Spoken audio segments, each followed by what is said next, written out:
Hola, bienvenidos una vez más al podcast de Jiménez Abogados. El día de hoy vamos a hablar sobre la posibilidad de decretar una medida cautelar de embargo y secuestro sobre las mascotas. Entonces, la pregunta que podemos hacernos ¿es posible decretar una medida cautelar de embargo y secuestro sobre un animal? Y la respuesta es sí. En Colombia, el Código Civil establece que los animales son un bien mueble. Por ende, son una cosa que son susceptibles de apropiación, es decir, alguien puede tener el derecho de dominio sobre esta cosa, alguien puede ser el propietario. Se debe tener en cuenta, sin embargo, que la Corte en diferentes pronunciamientos ha dicho que no solamente son cosas, sino que además son seres sintientes. En este orden de ideas, las medidas cautelares pueden pesar sobre cosas, es decir, sobre el animal, pero cada vez que un juez vaya a decretar una medida cautelar, debe sopesar, es decir, debe poner en una balanza medida cautelar y bienestar del animal. ¿Y esto por qué? Porque el juez debe tener en cuenta que esta medida cautelar debe proferirse siempre y cuando se evite el sufrimiento injustificado del animal y por ende, si el juez llega a tomar esa decisión, esta debe estar debidamente motivada. Esta pregunta surge gracias a un caso que acaba de presentarse en Colombia dentro de un proceso de cesación de efectos civiles de matrimonio católico, un proceso de divorcio, por medio del cual el demandante solicita la medida cautelar de embargo y secuestro sobre dos mascotas, sobre dos perritos. Acá debemos tener en cuenta, primero, que una medida cautelar es una medida que toma el juez para que durante el transcurso del proceso y hasta el final se puedan garantizar ciertos derechos. Entonces, por ejemplo, si a mí alguien me debe plata y yo tengo una letra de cambio que contiene una obligación clara, expresa y exigible, yo puedo demandar y puedo solicitar el embargo, por ejemplo, de los bienes que tenga el deudor, para que al final en la sentencia yo pueda, mi obligación sea satisfecha, sea garantizada. Dentro de los procesos de divorcio es común solicitar medidas cautelares de embargo y secuestro, justamente para proteger esos bienes comunes, esos bienes objeto de gananciales, para que al final, cuando se vaya a liquidar la sociedad conyugal, esos bienes se hayan mantenido, porque hay que tener en cuenta que mientras una pareja esté casada en Colombia, cada uno conserva la libre administración de sus bienes. Entonces, con estas medidas cautelares se busca justamente eso, conservar los bienes hasta el momento de la liquidación de la sociedad conyugal. Para el caso en concreto, son pocos los elementos que no conocemos, pero de entrada yo podría decir que, digamos, acá no se está buscando la protección de ciertos bienes sociales, sino que esta medida cautelar va más encaminada a hacerle daño a la otra persona, a la contraparte. Entonces, para el caso en concreto, el demandante solicita la medida cautelar de embargo y secuestro y el juez acepta teniendo en cuenta que los animales son considerados como cosas. La demandada interpone una acción de tutela y el tribunal, en primera medida, lo que hace es confirmar la decisión del juez de familia. Este asunto se va a la Corte Suprema y el magistrado lo que hace es un examen, vamos a decir, un poco cuadrado, donde él dice simplemente no accedo a la pretensión porque la tutela no es el mecanismo que se debe emplear. No se cumple el requisito de subsidiariedad. Usted, señora demandada, tenía otro mecanismo dentro del proceso que se llevaba con el juez de familia.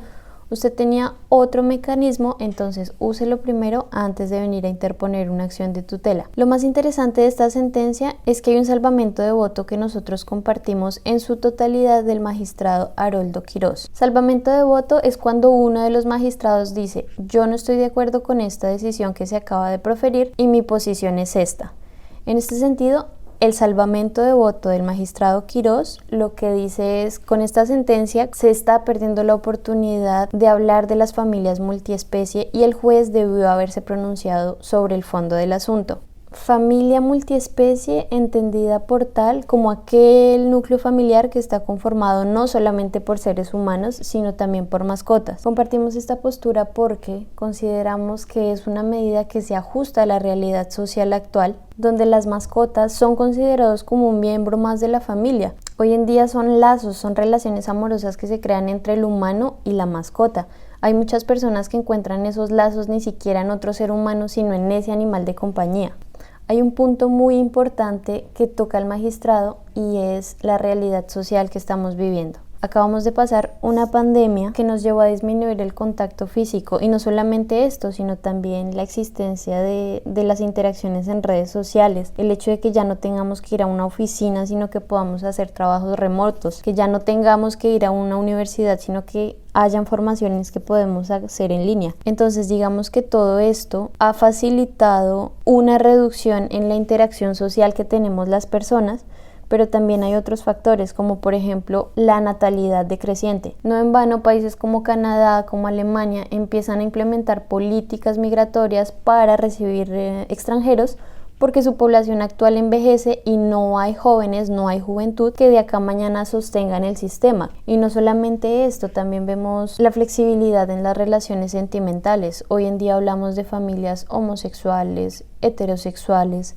hablamos de familias de crianza, hablamos de familias poliamorosas, sobre las cuales ya también la Corte Constitucional ha tenido la oportunidad de pronunciarse, reconociendo, por ejemplo, en una familia poliamorosa una pensión de sobrevivientes a 2 viudos. Entonces, dentro de todo este contexto, los animales, las mascotas, llegan a ocupar un rol muy importante donde se crean vínculos, donde se crean lazos y son considerados como un miembro más de la familia. Y esto también va acompañado de otros hechos. Vemos muchas personas que hoy en día no quieren tener hijos, sino que consideran a su mascota como un hijo. Son posturas que son muy respetables y que se ajustan a la realidad social, y es por esto que es necesario que los jueces se pronuncien para proteger estas nuevas formas de familia que están surgiendo y que por supuesto el Estado colombiano debe garantizar y debe proteger también. Ahora estamos también en un contexto donde hablamos también de lugares pet friendly. Entonces, hoy en día es absolutamente normal que al lugar a donde yo voy también